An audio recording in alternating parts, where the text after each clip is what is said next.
আলু দিয়ে চাউমিন জীবনে প্রথম নিজের হাতে বানিয়ে খেলাম। আমি স্কুলে যখন পড়তাম তখন এক স্কুল ফ্রেন্ডের মায়ের হাতে খেয়েছিলাম, ভালো লেগেছিল। তো আজকে অল্প একটু চাউমিন ছিল, তো ভাবলাম যে একটু বানিয়ে নিই। তো আলু, গাজর, জিরে গুঁড়ো আর হলুদ দিয়েছিলাম। চাউমিনটা দেওয়ার পরে চাউমিনের উপরে ডিমটা ভেঙে দিই আমি। এইভাবে উপরে ডিম ভেঙে দিয়ে করলেও বেশ ভালোই লাগে, খেতে খুব সুন্দর হয়েছিল। আমার হাজবেন্ডও বললো বেশ ভালোই হয়েছে খেতে, কিন্তু আমার মেয়ে আবার এসব খেতে চায় না।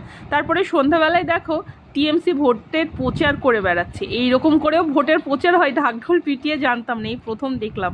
কি বড় বড় ঢোল নিয়ে যাচ্ছে দেখো। আর রাতে ডিনারে করেছিলাম আলু পটল ভাজা। আর এই যে আগের দিন দই বড়া করেছিলাম, সেই বড়া থেকে গেছিলো, সেই বড়াগুলো আবার রস বড়া করে দিয়েছি রসে চুবিয়ে। তো বেশ রুটি দিয়ে খেয়েছিলাম, বেশ ভালোই লেগেছিল খেতে। রাত্রিবেলায় মেয়ে বলছিল ফ্রুটি খাবে, তো ওর জন্য ফ্রুটি আর চিপস এনেছিল। আমি বললাম যে আমার জন্য ফ্যানটা এনে দিও। তো এই গাঠিয়া এইগুলো দিয়ে না কোল্ড ড্রিঙ্কস বা ফ্যানটা এগুলো খেতে কি ভালো লাগে না, একবার খেয়ে